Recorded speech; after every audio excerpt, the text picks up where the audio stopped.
Going on, guys? This is Ty with Brahman Bull Bullies. I wanted to touch on a subject today, as you see from the title. Get back, y'all. Get back. As you seen from the title, things that you need as a breeder.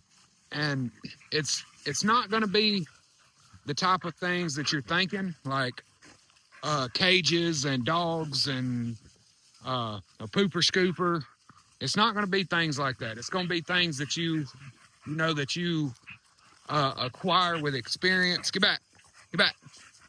Acquire with experience and things inside your head that you're going to need, guys, because it's not all about the materialistic things when it comes to this whole breeding business.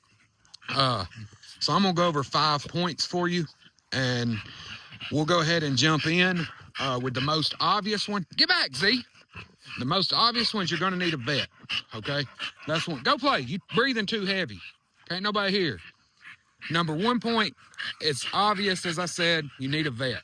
Go, Zig. Go. Get back. Fine. All right, now y'all go. All right, you need a vet, okay? Let me go ahead and put it. Come on. Let's go. They ain't finna let me say nothing, so. Snooky, you know that's not yours. Come on. Come on, Zilla. Snook, get back. Let's go, Z. These leaves are getting outrageous out here, guys. I mean, it's ridiculous. Can't even.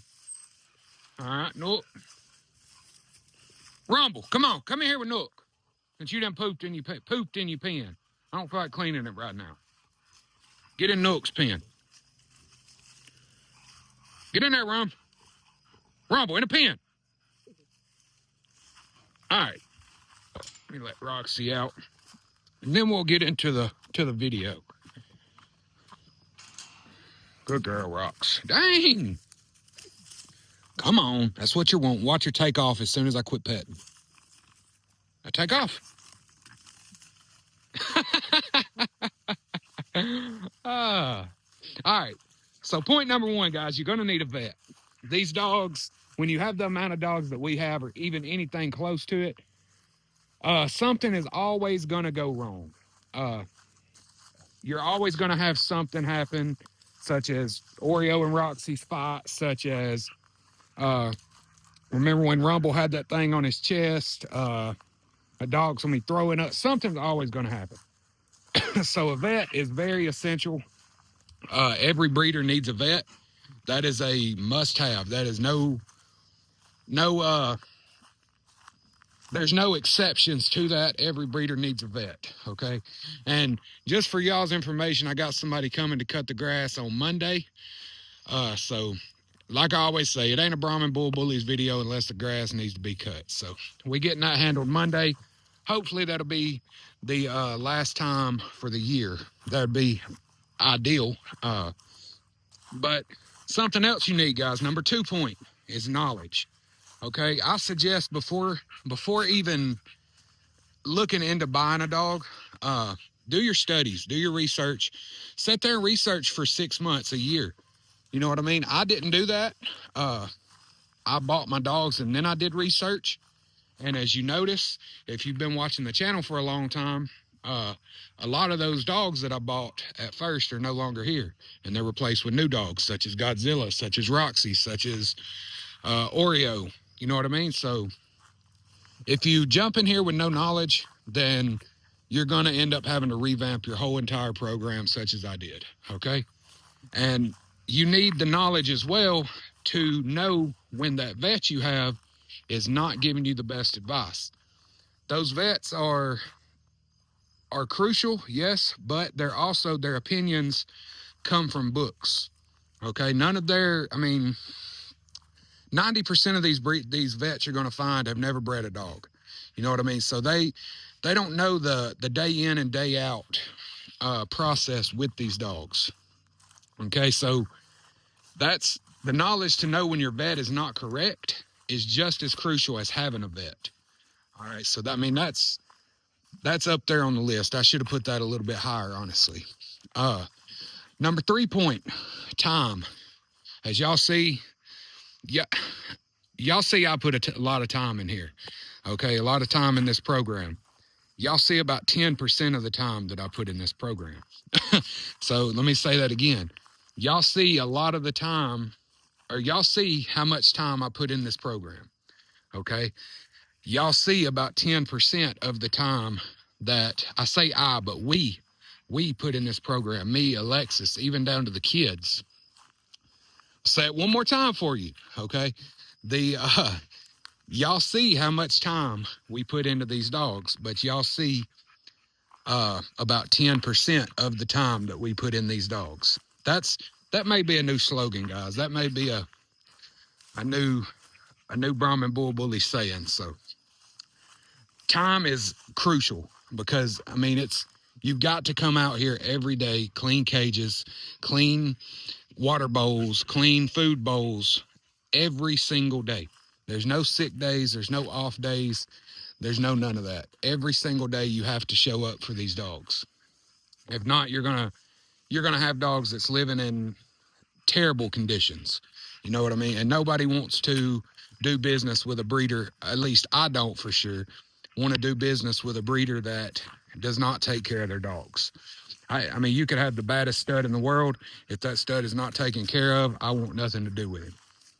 All right, so that's number 4 point. Number 5, I'm going to give y'all, and a lot of y'all are going to hate this one. I know it. We can argue about it in the comments, guys.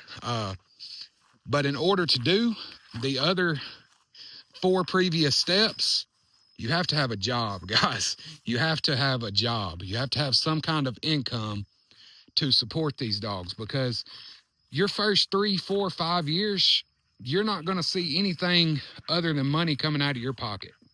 That's all you're going to see is money coming out of your pocket for these dogs. You're not going to see any money going in your pocket unless you have some crazy stud that's selling stud fees, but you got about a 1% chance of hitting that lottery. All right. I mean, you see, we have some very nice studs. Godzilla the Killer, for instance, Rumble. We're not selling stud fees every single day, guys. We have a platform. We have a YouTube channel. We have TikTok. We have Facebook. We have Instagram. We have all of these platforms, and we're still not selling stud fees every day.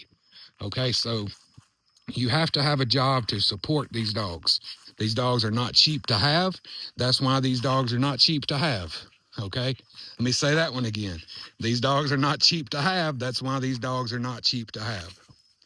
They're not cheap to maintain. That's why my puppies are not cheap, okay? If I was doing stuff half tail, half butt, then yeah, my price would definitely be lower than what it is. But when you do this breeding stuff the way it's supposed to be done, and you take every step, every measure, it's costly. And that reflects on my puppy prices. A bunch of people's asking, good grief, that's too high for that dog. You don't know what I've got in this dog, brother. You don't know not only the money, but the time. That goes back to point number, 4 or 3? You don't know the money or the time that I have into producing this dog. We've got a litter of puppies in there right now, and I'll let you do the math on them. They're 3.5 weeks old. That first week, we're in that whelping box every 2 hours around the clock. So 12 hours a day, 7 days a week. That's not counting cleanup time, any special care for any pups, anything like that. That's just feeding. All right, and then once that second week comes up, we're in there every 3 hours around the clock. So I'll let y'all add that up. That's a lot of time, guys. That's a lot of time. If I made what I make off of these dogs at a job, I wouldn't be at that job, let me tell you. At least by the hours of work per pay ratio, I would not work that job. Let me just tell you. Most of us breeders do the dog stuff because we love having dogs around, and it's nice to have some income coming off of the dogs that we love to have around. So I'm going to let y'all take those points, guys. Let y'all set on those, think on those. Y'all let me know if y'all have any points down in the comments. Let me know what your thoughts are on my points. But appreciate y'all for tuning in. Like, sub, hit the bell, and I'll see y'all on the next one.